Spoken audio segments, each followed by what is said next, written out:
I have a word of encouragement for you today.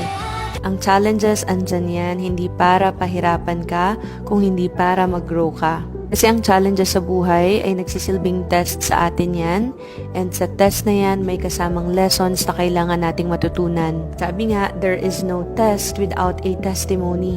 Kaya kung paulit-ulit mong na-experience ang challenge, possible may kailangan ka pang matutunan na hindi mo pa natututunan. Instead of asking, why me? Ask mo yung sarili mo, ano pa yung kailangan kong matutunan sa sitwasyon na to para ma-overcome ko to. Focus on the lesson so you will level up.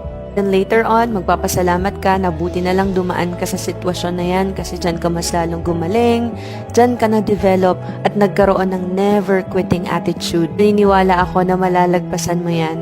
Laban lang. Sabi nga sa Matthew 19:26, with man it is impossible, but with God, all things